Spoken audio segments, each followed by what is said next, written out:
14 ঘরের নামটা আমরা খুব সহজে মনে রাখতে পারি কীরকমভাবে একটা ছোট্ট ট্রিক্স এখানে শিখিয়ে দেবো, যেখানে আমরা 14 ঘরের নামটা কিন্তু মনে রাখতে পারবো। তো 14 ঘরের নামটা মনে রাখার জন্য আমাকে মেনলি আগে রাখতে হবে, একের থেকে শুরু করব, 4 8 2 6, তারপর আমরা বসিয়ে দেবো 0, আবার এই একই নাম্বার 4 8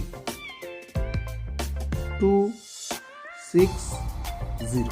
এই হলো আমার একটা নাম্বার।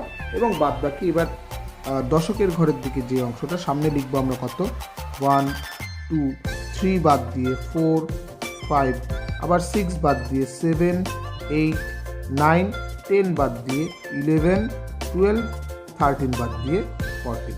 দেখো আমার কিন্তু এখানে 14-এর টেবিল হয়ে গেল। এখানে মনে রাখার বিষয় কি, এই যে এই ছকটা 4 8 2 6 0 4 8 2 6 0, আর এখানে 1 2 4 5 6 বাদ দিয়ে 7 8 9, আবার 11 12 14। এভাবে কিন্তু আমরা 14-এর টেবিলটাকে মনে রাখতে পারি। তো যদি ভালো লাগে অবশ্যই চ্যানেলটাকে সাবস্ক্রাইব করবে, ফলো করবে এবং বন্ধুদের সঙ্গে শেয়ার করতে ভুলবে না। Thank you.